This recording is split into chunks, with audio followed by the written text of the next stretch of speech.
Hello, beauties. Welcome to Mom's Unboxed, a podcast where I unbox with you the how to's, tips, and tricks to empower women to upgrade relationships, intimacy, and parenting. I'm your host, Melanie Caroline, a multidimensional woman, life coach, lover, and mom who's made a lot of fucking mistakes. If you want to live a sensual and liberated life, you've come to the right space. Don't forget to follow Mom's Unboxed because you don't want to miss an episode. Hello, and welcome to another episode of Moms Unboxed. How are you mamas doing this week? I have personally found myself super fucking depressed and angry and just feeling like I have this dark cloud looming over me. And part of it started like not last week, but the week before. I was working out and I literally put my back out. I've never felt so much pain before. I couldn't move. I couldn't twist my body. I literally was stuck in bed for a day waiting for my partner to come home to help me out of bed. It was excruciating pain. 2 weeks later, I am still not feeling great. My back still hurts. I haven't worked out, which is probably contributing to my emotional state. But I'll tell you what else is contributing to it. My mom. Now, I don't know if you mamas out there don't have a mom or just you do have a mom and your mom doesn't give a shit. And it's like one of the most depressing things I think I've experienced as a mother who craves a mom. You know, someone who has the ability to check on me and tell me that they're proud of me or ask me on a lunch date or, call me up once in a while and tell me that they're thinking about me. But unfortunately, I was not given that here in this timeline. And the more I stew on it, the angrier I get, especially as Mother's Day approaches. And my mom had the audacity to text me how sad she was going to be because she doesn't have her mom around anymore. Grandma passed last August. And I really wanted to write her like, Mother's Day reminds me how you're never there for me. How I've begged you to move to Washington State so that you can build a relationship with your children and your grandchildren, and you could fucking care less. And I just feel the anger rising within me, and it's causing me a lot of depression. It's reminding me of the one woman that was a mom to me, and she passed 10 years ago. And I don't have anybody. I have my partner, my sister, and my grandmother. She's 2 hours away, but I just don't have that strong motherly connection with anyone. And it really bums me out. And so I've been thinking, what do you do with anger when you do feel and experience anger viscerally? And I always say that anger is the driver to something more. It's the shield that we wear when there are more vulnerable emotions within us, like heartbreak, sadness, grief. Being angry is easier than it is to cry in front of someone or to be sad. Now, I know that my heart will continuously have a giant fucking hole in it that will never be filled.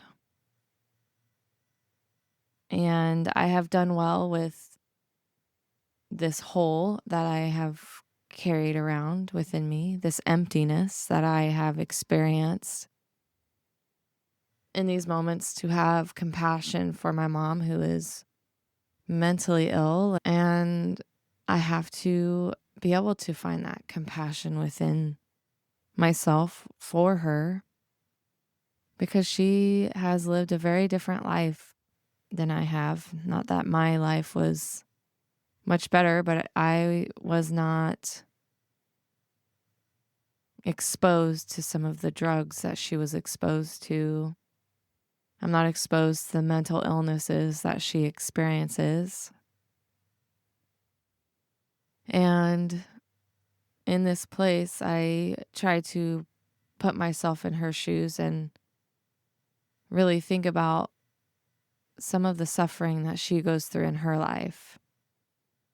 And I need to be able to find that compassion for her. And when we're angry with someone,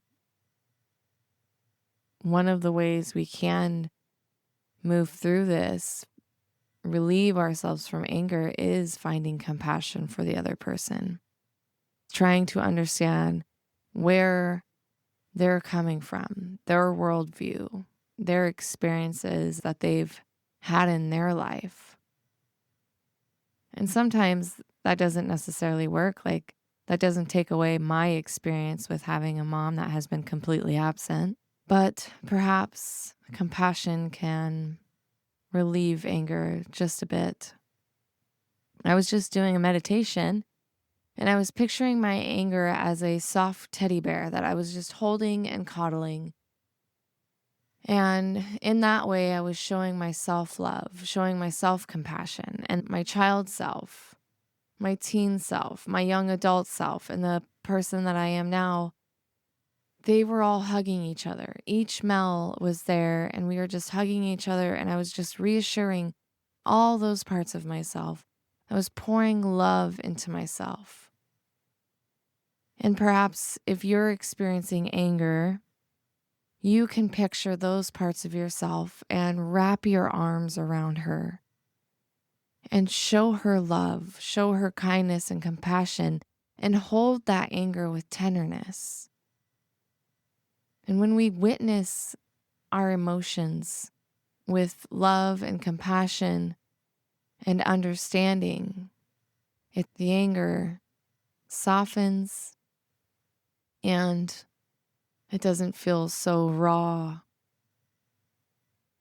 It doesn't have that like mad, jagged expression that anger likes to have through yelling and being volatile and beating ourselves up and being super self-critical and being mad at any one person. It's just there, and we hold it with tenderness and understanding, and we cuddle it like a soft teddy bear. And parts of it is relieved of the tension that we might feel from anger.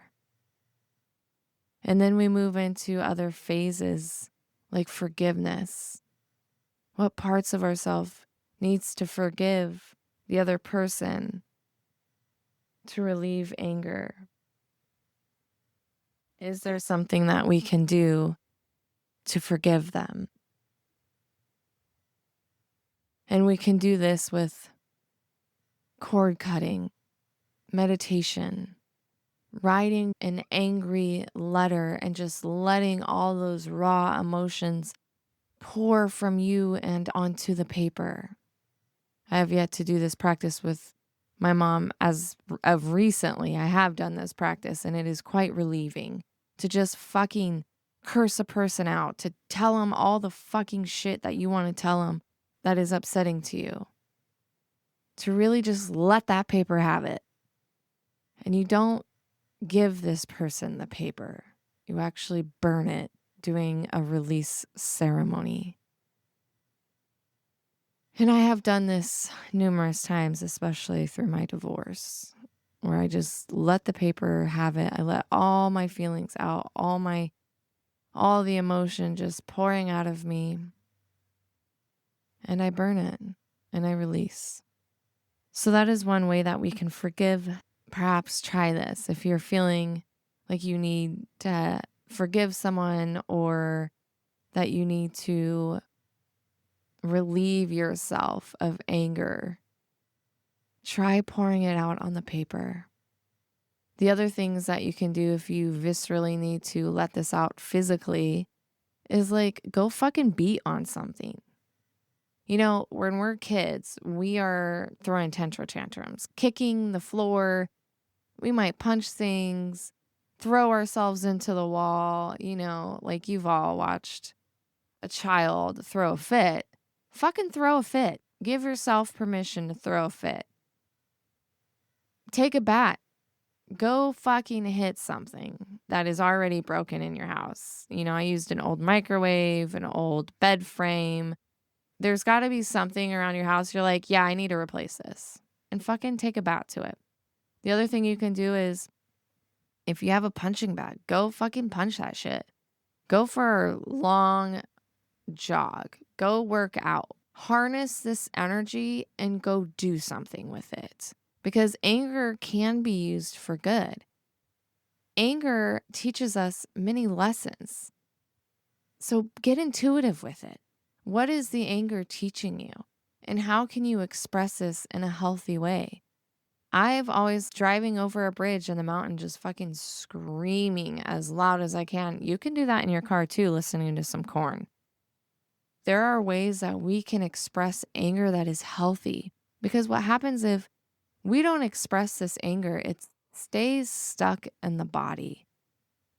And eventually it's going to come out in some way. It's going to come out in your body language, your tone, your volume, the way you look at someone. Like, anger is going to shine out in some part of you, regardless if you exert it in a healthy way. If it stays stuck in your body, it's going to cause you to be tense. It's not going to feel great. So find a way to harness that energy, do something good with the anger, and then ask yourself, like, what is this teaching you? Are there lessons here to be learned? If a friend betrays you, think about the betrayal and what you can do to prevent that next time. If your parent isn't there for you, think about how you can be there for your child. What not to do. That's been my ultimate lesson as a parent, is being a better fucking parent than my mom was, and what not to do. And I continue to explore what this is teaching me. What lessons am I learning? For this certain situation, this giant hole that I will forever have in my heart, I just fill it with love, and I try to love myself through it, because that's all I can do. I can't change her. I can't change, not any more than you can change someone, because the reality is we can't change people. They have to want to change. You can talk to someone, you can tell them how you feel, but even in my case, telling her how I feel isn't going to fucking change anything. I have told her how I felt. I have cried to her, and nothing fucking changes. Ever. So I just love myself. I hold myself with tenderness, all the parts of me.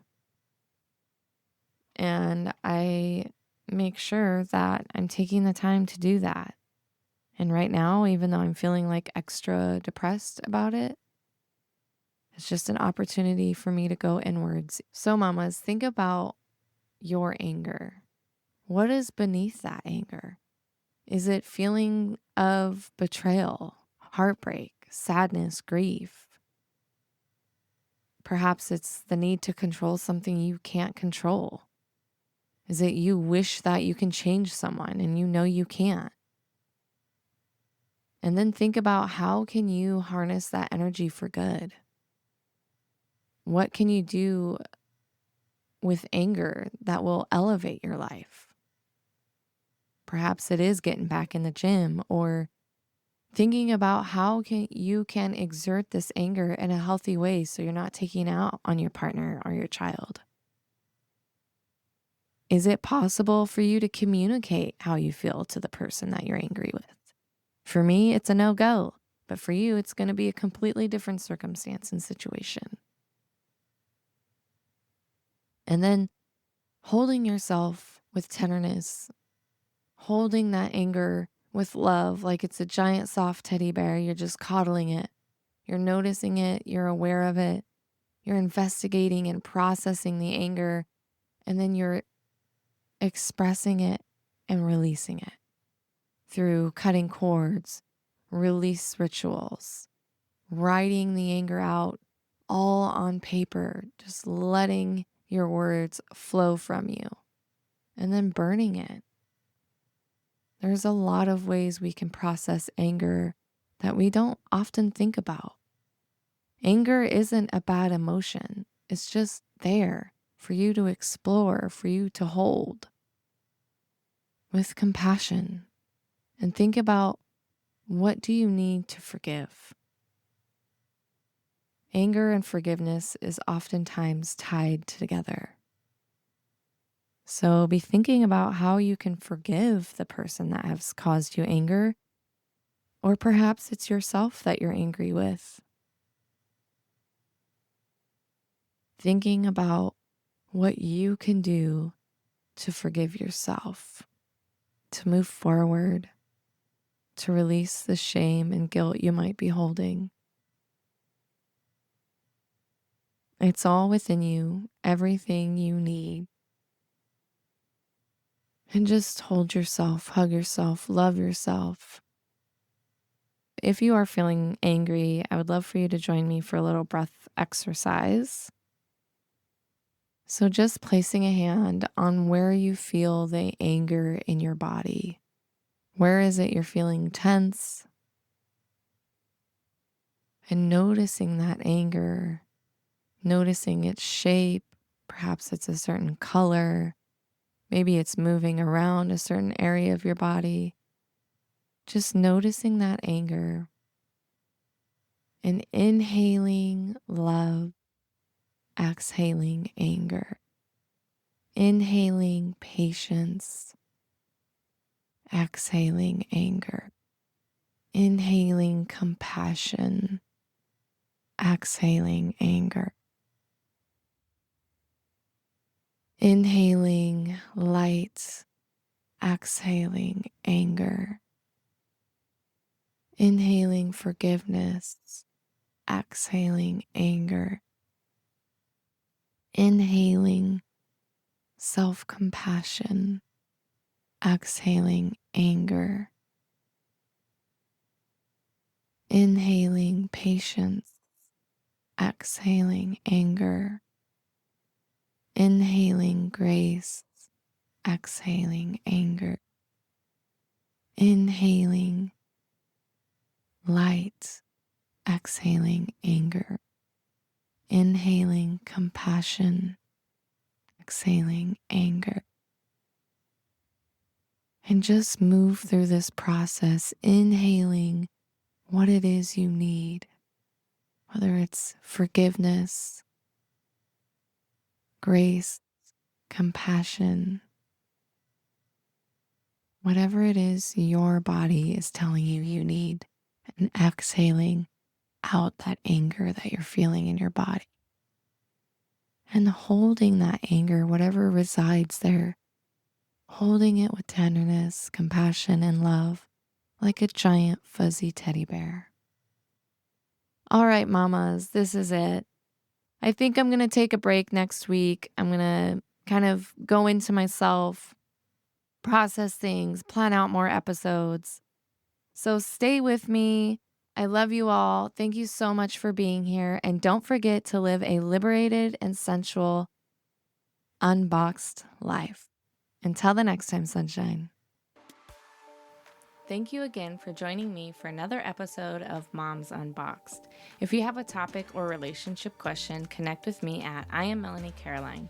And don't forget to follow Moms Unboxed. May you live a liberated, sensual, and unboxed life. Until the next time, sunshine.